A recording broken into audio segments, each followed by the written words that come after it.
되리라. 아멘. 네, 이번 한 주간 리딩 지어서 진도에 따라서 에레미야서를 읽으셨을 텐데요. 에레미야가 활동하는 시대는 역사상 가장 비극적인 시대라 할 수 있습니다. 남유다 왕국이 우상 숭배와 불순종으로 심판을 맞닥뜨리게 되는데, 결국은 바벨론의 느부갓네살 왕에 의해서 예루살렘 그 난공불락의 성벽이 불타고 성전이 다 무너져 버렸습니다. 수많은 백성이 포로로 끌려갔고 남은 백성들은 황폐한 땅에서 절망 가운데 살았습니다. 그들에게 이제 돌아올 고향이 없어졌습니다. 성은 불타고 집은 잿더미가 되고 성전은 완전히 무너져 회파되었습니다. 무엇보다도 심각한 건 백성들의 삶이, 영혼이 철저하게 무너졌다는 것입니다. 이런 최악의 상황에서 하나님은 예레미야를 통해 놀라운 약속의 말씀을 주십니다. 여러분, 오늘 이번 한 주간도 우리가 어떤 삶을 우리가 살아가고 있습니다. 그러나 좋은 삶도 있지만 힘들고 어려운 삶도 있는 줄 압니다. 하나님께서 오늘 또 예배 가운데 나온 여러분에게 하나님이 주시는 회복의 약속을 여러분 받아서 돌아가실 수 있기를 바랍니다. 우리의 삶도 무너질 때가 있습니다. 겉으로는 멀쩡하게 보이는 것 같지만 우리의 성업이 무너지고 가족들이 뿔뿔이 흩어지고 신앙마저도 희미해지는 때가 온다는 것입니다. 이런 상황이 올 때 우리는 어떻게 해야 할까요? 뜨거운 여름 우리가 보내고 있습니다. 아직 7월 말도 안 됐는데 지금 너무 덥죠. 일에 한창이고 고비의 시간을 보내는 여러분들도 계시지요.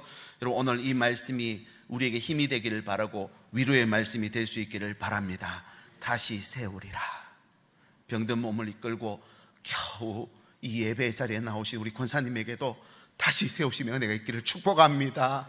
하나님 오늘 또 우리의 모든 것들을 다시 세울 거라 약속하셨습니다. 사막에 한 나무가 서 있었습니다. 어떤 예화집에 보니까 참 감동적이더라고요. 사람들이 지나가면서 그 나무를 보고 신기해합니다. 어떻게 이런 사막에 나무가 서 있을 수 있지? 잎이 어떻게 이렇게 푸를 수가 있지?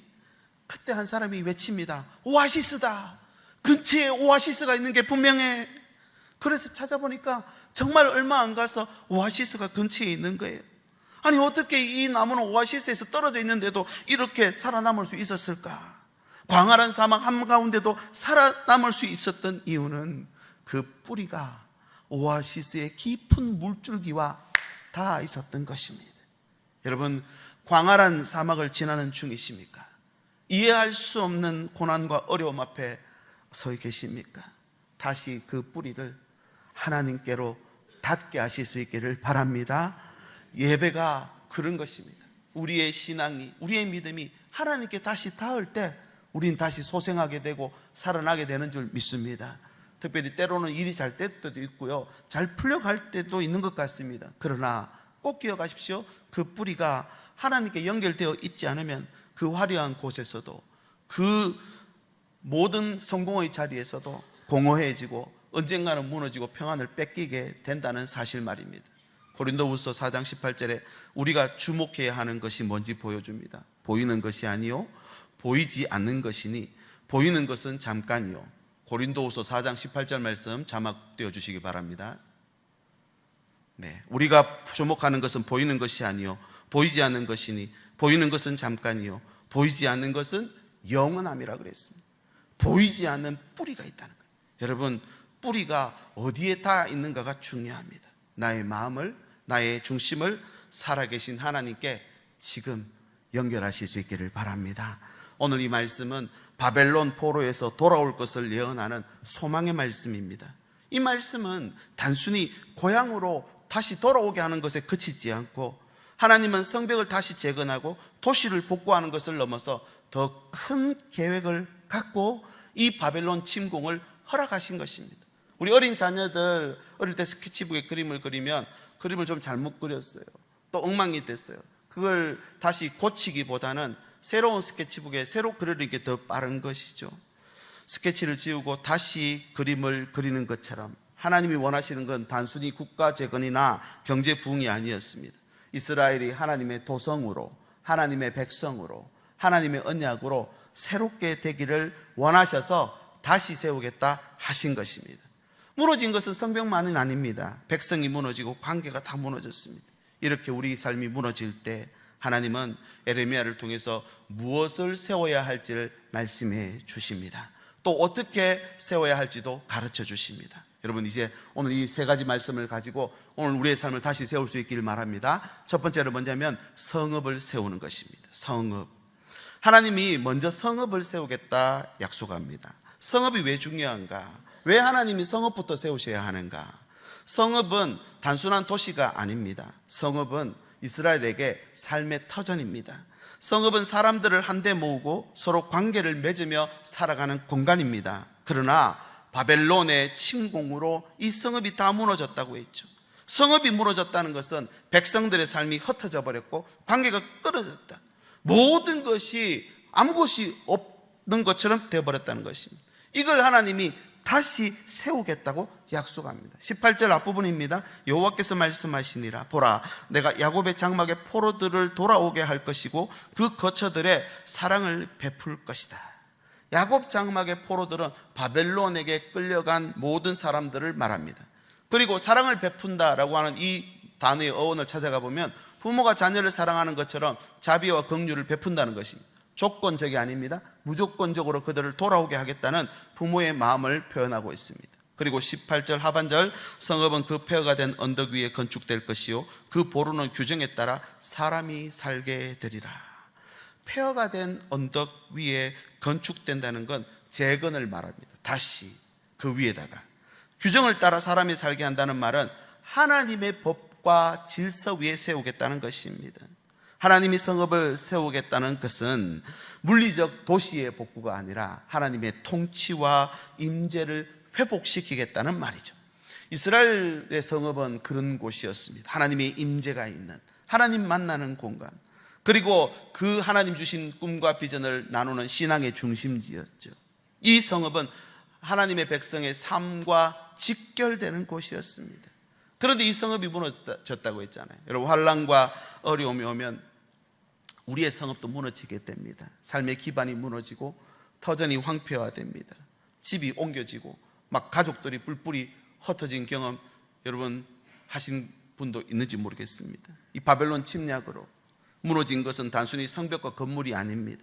백성의 삶이 무너졌고 신앙이 무너졌고 그 백성들의 정체성이 다 무너졌습니다. 이렇게 무너진 성읍은 스스로 절대 못 일어납니다. 무너진 벽돌과 건물은 스스로 세워지는 게 아니죠. 누군가가 세워야 합니다. 그런데 그걸 우리가 다시 세우는 게 아니라 하나님께서 하나하나 재건하겠다는 것이죠. 하나님은 단순한 건축자가 아닙니다. 돌 하나하나에 생명을 불어넣는 분이십니다. 하나님이 다시 세우실 성읍은 이 땅에 건설될 하나님 나라의 모형을 말해주고 있습니다. 우리 인생도 마찬가지입니다. 우리의 인생을 하나님 허락하신 이유는 하나님 나라의 모형을 만들어 가라고 주셨다는 것입니다. 우리의 터전, 우리의 성읍은 무엇입니까? 그게 가정일 수도 있고 또 우리 생업의 현장일 수도 있고 우리 자녀들일 수 있습니다. 또 우리 공동체일 수도 있죠. 그런데 이 성읍이 무너지게 되면 다 뿔뿔이 흩어집니다. 황폐하게 됩니다. 내 삶의 성읍이 왜 무너졌을까? 많은 사람들이 이렇게 말합니다. 내 삶은 왜 이렇게 되었을까? 나도 열심히 살고 수고했는데. 하지만 여러분, 성경은 하나님 없이 세운 성읍은 반드시 무너진다 합니다.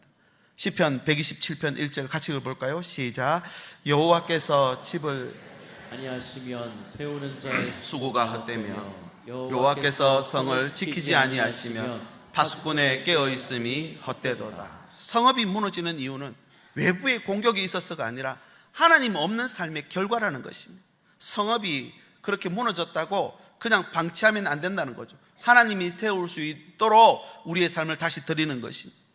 삶이 흩어지고 모든 관계가 끊어지고 예배가 사라졌습니다. 그러나 하나님은 그 성읍을 다시 세우시겠다는 것입니다. 우리 삶에도 무너진 곳이 있습니다. 그런데 그 무너진 곳은 내가 어찌할 수 없다고 방치하면 안 된다는 거죠. 하나님이 그 성읍을 다시 세울 때 다시 회복되고 다시 살아난다는 것입니다. 여러분, 포기하시면 안 됩니다. 절망하시면 안 됩니다. 이 한창인 때, 이 고비인 때, 이 뜨거운 여름을 지나며 이스라엘 백성들이 에레미야를 통해서 하나님 말씀을 듣고 다시 희망을 선포하고 일어섰던 것처럼 여러분, 오늘도 하나님의 자비와 긍휼의 역사를 바라며 우리 가정을 향해서 우리의 삶의 터전을 향해서 여러분 믿음으로 선포할 수 있기를 바랍니다. 다시 세울 것이라는 겁니다. 다시 세울 것을 우리가 믿으며 그 절방의 한복판에서 일어서라. 이것이 하나님이 우리 백성들에게 주시는 약속이라는 것입니다. 그래서 이 성읍은 반드시 하나님이 세우십니다. 하나님이 그 성읍을 세우면 하나님 나라의 모형이 된다는 것입니다. 두 번째는 백성입니다. 하나님이 백성을 다시 세우십니다. 성읍을 세우실 때 함께 세우는 게 백성인데요, 이게 창세기 하나님이 이 땅을 창조하실 때 첫째 날, 둘째 날, 셋째 날 빛이 있으라 하시고 또 궁창을 만드시고 또 이 땅을 만드셨잖아요. 그리고 넷째 날, 다섯째 날, 여섯째 날은요 그 궁창을 빛과 별들로 채우시고 그리고 새와 물고기로 채우시고 마지막 날은 사람도 동물들도 거기 채워넣는 것입니다. 먼저 사람을 채우는 게 아니라 성읍을 만들고 백성을 채운다는 거예요. 그럼 다음 단계는 백성이죠. 성읍이 아무리 잘 지어져도 백성이 없으면 죽은 도시입니다. 하나님의 뜻은 단순히 건물을 세우는 것이 아니라 그 안에 거할 백성을 세우는 것입니다. 이 말씀에는 회복된 백성의 모습이 나옵니다. 19절입니다. 그들에게 감사하는 소리가 나오고 즐거워하는 자들의 소리가 나오리라. 본문에는 하나님의 백성을 회복시킬 것을 약속을 하는데 이 회복은 단순히 인구가 늘어나고 사회 복구를 말하는 게 아닙니다. 감사와 찬양이 넘친다. 감사하는 소리. 이건 예배 때 사용하는 언어거든요. 그러니까 공동체가 마음과 입술로 드리는 찬양의 고백이 회복되는 걸 말하죠. 여러분 한번 원론적으로 돌아가 보시죠. 이스라엘 왜 멸망했습니까? 예루살렘 성전이 왜 파괴가 됐습니까? 그 성전 안에 예배하는 자가 없었기 때문이죠. 오늘 우리 찬양대가 찬양했잖아요. 주를 예배하는 이곳에 진짜 하나님이 찾는 한 사람이 없어 주님께서 슬퍼하신대.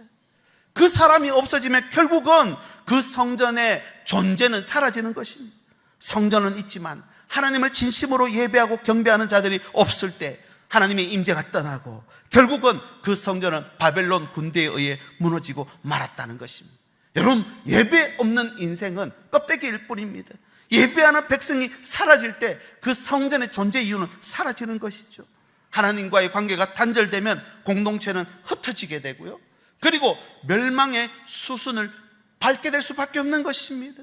하나님의 백성이 없는데 나라가 존재할 이유가 없는 것입니다. 그런데 보십시오, 하나님이 뭐라고 오늘 선포하느냐? 감사하는 소리와 즐거워하는 자들의 소리가 다시 회복될 것이다. 이건 단순한 기쁨이 아니라 진정한 부흥을 말씀해 주고 있습니다. 여러분 회복에는 반드시 감사와 찬양이 동반됩니다. 여러분 오늘도 저와 여러분의 가정에, 일터에, 우리 자녀들에게 감사와 찬양이 일어날 수 있기를 예수님의 이름으로 축복합니다. 감사와 찬양이 일어난다는 건 회복을 동반하거든요. 감사와 찬양이 있다는 건 완전한 회복을 말하고 있습니다. 19절 후반절입니다. 내가 그들을 번성하게 하리니 그들의 수가 줄어들지 아니하겠고 내가 그들을 존귀하게 하리니 그들은 비천하여 지지 아니하리라. 여기서 번성케 하다는 창세기에 나오는 다스리고 번성하고 충만하고 정복하게 하리라는 하나님이 이 땅을 창조하실 때 부여했던 목적과 만든 이야기입니다. 그러니까 다시 하나님이 천지 창조할 때 모습처럼 번성하게 만들겠다. 이스라엘 지금 멸망을 경험하게 되고 바벨론의 수치와 또 멸망을 이렇게 경험하게 됩니다. 그러나 하나님의 백성을 다시 세울 때는 존귀하게 하시겠다는 것입니다. 여러분 어떠십니까? 몸이 어딘가가 아프고 또 고칠 수 없다는 말을 들을 때, 또 우리 삶의 현장의 터전들이 무너져 내리고 자녀들이 아파하고 힘들어하는 모습을 볼 때 회복 불가능하다는 그런 마음이 자꾸 듭니다. 여러분 될까? 그게 과연 될까? 하나님이 성읍을 세우시고 백성을 다시 돌리겠다는데 이게 과연 될까? 여러분 하나님은 하십니다. 하나님은 오늘 또 우리의 죽을 몸도 살리시는 줄 믿으시기 바랍니다. 우리가 어떻게 할 수 없는 모든 한계도 하나님은 뛰어넘습니다. 여러분 오늘도 예배를 통해서 하나님의 음성을 듣고 다시 세우리라, 이 말씀을 내 마음에 담아 여러분 가정에 선포하시고 우리 자녀들에게 선포하시고 이 병든 육신에도 선포하실 수 있기를 예수님의 이름으로 축복합니다. 다시 세우리다 그랬잖아요. 여러분 여기서 번성하게 하다, 여러분 우리의 과거의 수치와 대조를 이루는 말입니다. 존귀하게 되고 다시는 비천하게 되지 않게 하리라. 과거에 조롱받던 백성이 이제는 존귀한 백성으로 회복된다는 거예요. 20절 가볼까요? 그의 자손은 예전과 같겠고 그의 회중은 내 앞에 굳게 설 것이며 그를 압박하는 모든 사람은 내가 다 처리하겠다, 내가 다 버려버리겠다. 흔들리지 않는 견고함이죠. 굳게 섰다. 단순히 숫자 많은 공동체 아닙니다. 완전한 회복이고, 이 완전한 회복에는 예배가 동반된다는 사실. 예배가 하나님 백성을 회복시킬 때 반드시 예배부터 회복시키십니다. 백성이 다시 세워져야 성전이 살아나고, 성전이 다시 세워져야 하나님 나라가 존재 이유가 생기는 것입니다. 우리 삶은 어떠십니까? 하나님의 백성이라 하며 살아가면서도 예배가 우선순위에서 밀려날 때가 있지 않습니까?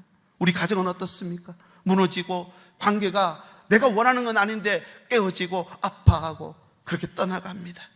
왜 그렇습니까? 감사의 소리가 사라지고 웃음소리가, 여러분, 대화가 사라져가는, 우리 교회도 또 어떻습니까? 형식적인 모임만 남게 되면요, 그곳에는 사역, 사명, 이것보다는요 상처, 자존심, 또 그렇게 아파하는 사람들이 많아지게 된다는 사실입니다. 여러분, 우리의 삶과 가정에 감사와 찬양의 소리가 회복될 수 있기를 바랍니다. 하나님이 그걸 회복시키겠다 하셨습니다. 어떻게 해요? 예배하는 자리를 통해서, 예배하는 백성들을 통해서. 오늘 지금 예루살렘 이스라엘 백성들 지금 어떤 상태입니까? 실패와 수치를 경험하고 있잖아요. 오늘도 우리는 그렇게 실패와 수치를 경험하며 자존감이 땅에 떨어집니다. 이제는 회복할 수 없다라는 절망이 들어옵니다. 그런데 하나님은 끝난 그 순간에도 끝나지 않았답니다. 여러분, 내 힘이 빠졌을 때 하나님의 힘이 우리 가정에 작용하는 줄 믿으시기 바랍니다. 그래서 끝나도 끝난 게 아닌 것입니다. 바벨론 포로로 끌려간 이스라엘도 그랬습니다. 1500km 떨어진 그발 강가에 앉아서 하늘이 열리고 하나님의 말씀을 그들이 받았을 때 새 백성이 되어서 돌아왔고, 그들이 새 시대를 열은 장본인들이 되었다는 사실을 기억하실 수 있기를 바랍니다. 지난 한 해 우리가 70주년을 보내고 이제 71년째, 여러분, 이제 새 시대를 맞이합니다. 오늘도 여전히 변한 게 없으십니까? 아닙니다. 하나님, 우리의 예배가 온전히 회복되고 하나님 앞에 감사와 찬양이 회복되면 하나님 오늘도 우리를 통해 새 시대를 열어가시는 줄 믿으시기 바랍니다. 여기 말씀 보십시오. 내가 너를 존귀하게 하고 다시는 비천에 처하지 않게 하겠다. 이 약속 붙잡고 여러분 일어나는 저와 여러분 되시기를 예수님의 이름으로 축복합니다. 아직 더위가 더 계속될 겁니다. 그죠? 일의 고비고 일이 한창인 우리가 앞에 일들이 남아 있습니다. 이 한창일 때 하나님이 에레미야를 통해 이 말씀을 주신 것입니다. 너희를 반드시 찬양과 감사로 회복시켜 줄 것이다. 이 말씀 붙잡고 간절한 기대와 소망 가지고 이번 한 주간도 당당하게 넉넉하게 이겨내실 수 있기를 예수님의 이름으로 축복합니다. 마지막 세 번째는 언약입니다. 하나님이 성읍을 세우고 백성을 모으시면 여러분, 거기가 하나님 나라가 되는 것이죠. 그런데 이 하나님 나라를 유지할 수 있는 것은 우리 힘으로 안 됩니다. 하나님이 직접 언약, 계약을 하셨습니다. 언약은 하나님의 백성과 이스라엘 백성 사이의 관계의 끈을 말합니다. 오늘도 사람들은 노력하면 잘 살 수 있다, 이 정도 하면은 어느 정도 수준에 올라가겠다라고 하는 그런, 죄송합니다, 희망 고문을 하며 살아가는, 희망 고문. 다 되는, 원하는 대로 안 되죠. 왜 성공이 자리에 서서도 그렇게 허무하고, 왜 아무리 채워도 먹어도 누려도 만족함이 없을까? 성경은 그 이유를 하나님과의 관계가 끊어졌기 때문이라 합니다. 성읍과 백성이 아무리 세워져도 하나님과 관계 없으면 그들은 여전히 영적인 고아와 같기 때문입니다. 그러나 언약이 회복되면 하나님의 백성을 하나님이 불러서 자신의 소유로 삼으시고 하나님을 진정한 섬기는 백성으로 다시 세운다는 것이죠. 이게 진정한 회복입니다. 근데 이 진정한 회복이 쉽지 않습니다. 오늘 예배 드렸다고 이번 한 주간 죄 안 짓는 사람은 없습니다. 죄성, 연약한 우리가 인간성을 갖고 있기 때문에 죄를 다 짓게 됩니다. 그러면 뭔가 나를 딱 붙잡아 매놓을 수 있는 게 있어야 되죠. 이것이 바로 오늘 말씀입니다. 30장 21절, 그 영도자는 그들 중에서 나올 것이요 그 통치자도 그들 중에 나오리라. 바벨론 포로가 되면서 다윗의 왕위가 다 무너졌잖아요. 하나님이 다윗의 왕위만큼은 지켜준다 했는데 결국 다 무너진 것을 보고 백성들은 목자 없는 양같이 흩어지고 말았습니다. 이 말씀은 지금 왕의 혈통이 끊어져 버린 이스라엘에게 주는 약속이거든요.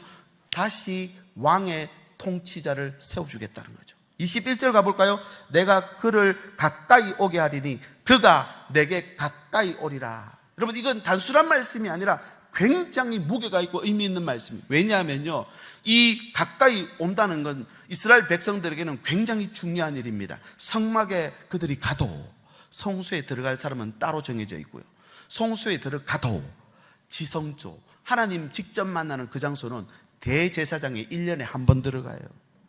하나님께 가까이 나올 수 있는 사람은 없어요. 그것도 죄인이 하나님 앞에 가까이 나오는 것은 죽음을 의미합니다. 그런데 이 영도자는 가까이 나오게 하리라. 이 말씀은 나중에 70년 후에 스룹바벨을 통해서 어느 정도 부분적 성취가 됩니다. 스룹바벨이 숨겨져 있던 다윗의 혈통이었거든요. 그런데 진정한 이 예언의 성취는 예수 그리스도를 통해 성취됩니다. 죄와 사망 권세를 깨뜨리시고 영원한 왕으로 하나님 나라의 주권자가 되셔서 우리를 다스려 주신다는 말씀이죠. 이 왕은 정치적 지도자가 아니라 하나님 앞에 가까이 나아갈 수 있는 제사장적 존재, 대제사장. 이렇게 언약을 가진 왕이 하나님과 우리 백성 사이에 중재 역할을 감당할 것이다. 다시 말하면 관계의 끈을 이어주는 자가 될 것이다 라고 말씀하고 있어요. 그분이 바로 우리 중재자 되신 예수 그리스도인 줄 믿습니다. 아멘이십니까? 요한복음 14장 6절, 예수께서 이르시되 내가 곧 길이요 진리요 생명이니 나로 말미암지 않고는 아버지께로 올 자가 없느니라. 나를 통하면 이 관계의 끈을 맺어놨기 때문에 하나님은 또다시 성읍이 건축되고 또다시 백성들이 있다 할지라도 이 관계의 끈이 없으면 또 끊어져 버리죠. 그런데 이제는 다시는 안 끊어지도록 언약을 맺었는데 뭘로 언약을 맺느냐?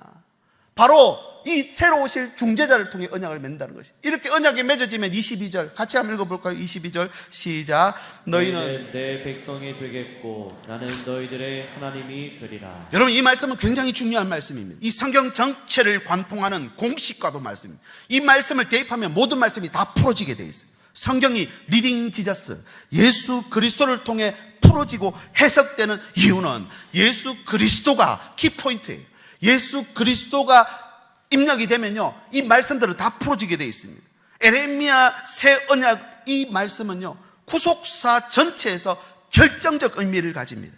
모세 언약의 한계를 넘어서 마음에 새겨 넣었다. 에레미야 31장 33절에 너희 마음 안에다 집어넣었는데, 이 마음이 바로 예수 그리스도이고 예수 그리스도를 통해서 성취됐다는데, 어떻게 성취됐는지 보실까요? 예수님 최후의 만찬 때에 그들에게 자신의 피다 하며 주시면서 하신 말씀이 있습니다. 누가복음 22장 20절 같이 또 읽어볼까요? 시작. 이 잔은 내 피로 세운 새 언약이니 곧 너희를 위하여 붓는 것이라. 여러분, 피로 세웠다는 것은 우리가 예전에 뭐 형제를 이렇게 하면은 피로 막 해서 섞어서 마시고 혈맹 뭐 그러잖아요. 혈맹이라 해도 배신합니까 안 합니까? 해요. 그런데 부모와 자녀와 맺어진 피의 관계는 끊을 수 없는 거예요. 그래서 하나님이 우리를 향한 사랑은 끊을 수 있다 없다? 없다는 거예요. 내가 내 배 아파서 낳은 자녀 주민센터 가서 호적 정리했다고 그 내 아이 아닙니까? 아니요, 끝까지 내 아이예요. 지금 하나님이 우리와 관계의 끈을 어느 정도로 맺어놨느냐면 피로 세운 새 언약이래. 너는 죽었다 깨어나도 내 자녀라는 거예요. 내가 죽어도 내가 너는 살린다. 그러니 예수님이 2000년 전에 오셔서 나를 위해 십자가에 못 박혀 죽으실 수 있는 거죠. 부모와 자녀 관계라면 이해되는 겁니다. 그런데 이 새 언약을 모르면, 그 부모와 자녀 관계를 모르면 이해 안 되는 거죠. 오늘 또 하나님은 이런 놀라운 관계의 끈을 언약으로 우리에게 맺어주셨다는 것입니다. 이 언약은 두려움 없이 은혜의 보좌 앞에 나갈 수 있고, 하나님이 성읍을 세우고 백성을 모으실 뿐만 아니라 그 언약으로 묶어놨다는 것을 알게 되면 우리의 영적 깊숙한 곳에서도 여러분 오늘 또 목마름이나 공허함이 아니라 진정한 생명수를 얻게 되는 줄 믿습니다. 사막 한가운데 서 있는 나무 한 그루라 할지라도 그 뿌리가 그 깊은 지하수에 다 있다면 여러분 그곳에서도 열매 맺는 것입니다. 왜입니까? 언약적 관계가 이어져 있으니까.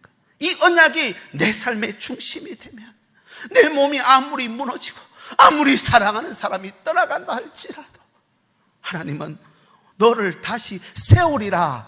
이 언약이 나를 붙잡고 있으면 살아내는 것이죠.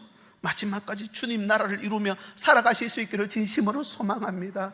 어려운 환경 가운데 좌절과 실망 가운데 있는 오늘 예배에 참석하신 분들 계신 줄 압니다. 하나님 나라가 여러분의 삶을 통해 이루어져 갈 수 있기를 축복합니다. 여러분, 국가의 3요소가 뭡니까? 영토, 국민, 주권, 그죠? 하나님 나라의 3요소가 있어요. 읽어볼까요? 성읍, 백성, 언약입니다. 성읍이 뭡니까? 하나님 나라의 도성, 하나님 나라. 백성은요, 하나님의 자녀들을 거기다 집어넣는 거예요. 자녀들.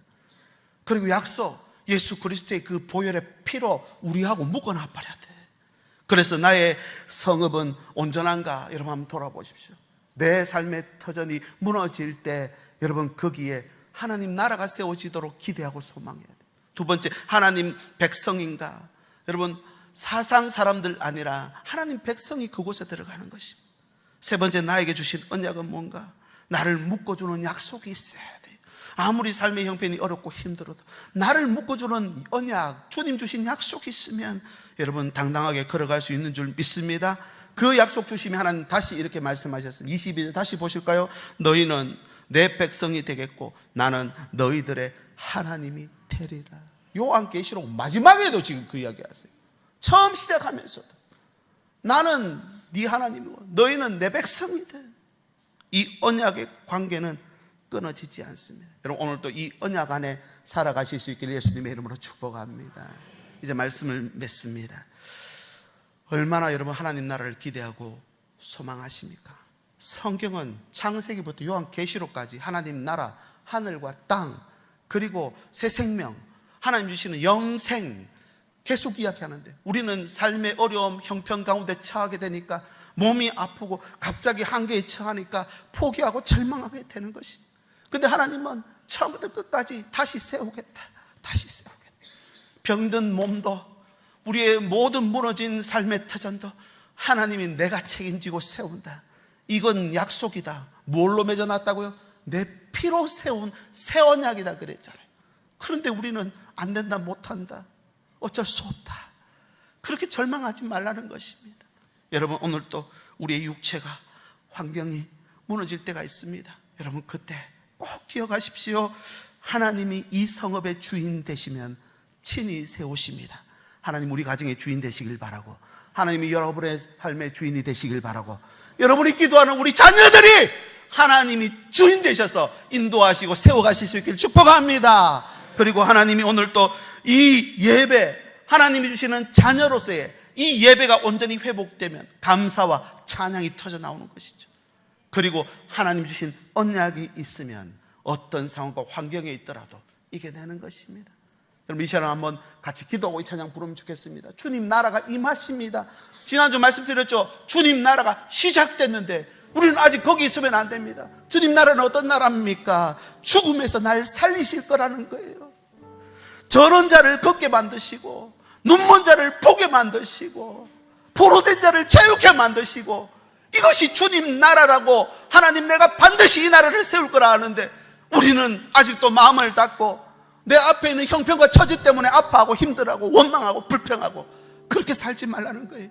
오늘 이 예배를 통해서 하나님 우리 안에 있는 원망과 불평이 예수 이름으로 떠나가게 될지어다. 어둠들이 떠나가게 될지어다. 나를 아파하게 하고 멈추게 만드는 모든 육신의 질병들 예수 이름으로 떠나갈지어다. 믿음으로 우리 주님의 성원 한번 부르시고 기도하고 찬양하겠습니다. 주여, 하나님 이 아침에도 예배 가운데 나아갑니다. 오늘 이를 다시 세우리라 하신 하나님 아버지, 정말 하나님의 나라가 이 땅에 임하실 때에 하나님 우리를 통해 세워가실 일들을 꿈꾸며 바라볼 수 있도록 인도하여 주시옵소서. 간절한 기대와 소망을 따라 내게 주신 은혜를 가지고 오늘도 이 삶을 살아가기를 원합니다. 원망하고 불평으로 채우기보다도 하나님 나라를 소망하고 기대하고 바라보며 하나님 이 시간을 지나갈 수 있도록 이 고비를, 이 한창인 때를 하나님 이겨내고 살아내고 극복해내는 저희들에게 인도하여 주시옵소서. 예수님의 이름으로 기도드립니다. 아멘. 자네 모두 일어나셔서 우리 함께 이 찬양 박수치면서 함께 선포하겠습니다.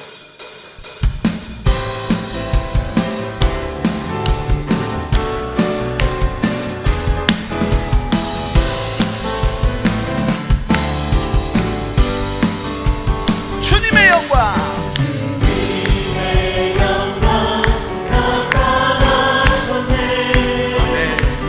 권능으로 임하셨네. 죽음에서 날 살리신,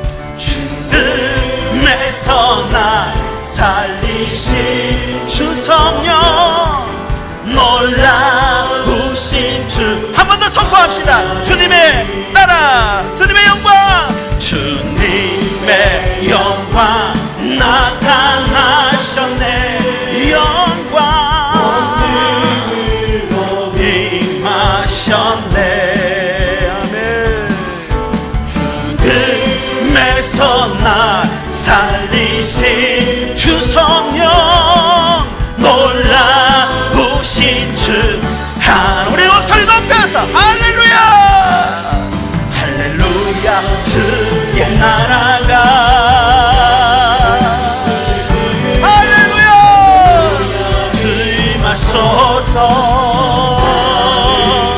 걷게 되니 나는 선포하 만왕의 왕 만왕의 왕 예수 주의 나라. 우리 후렴 한 번 더 선포합시다. 할렐루야 주의 나라. 할렐루야 주의 나라가 할렐루야 임하소서.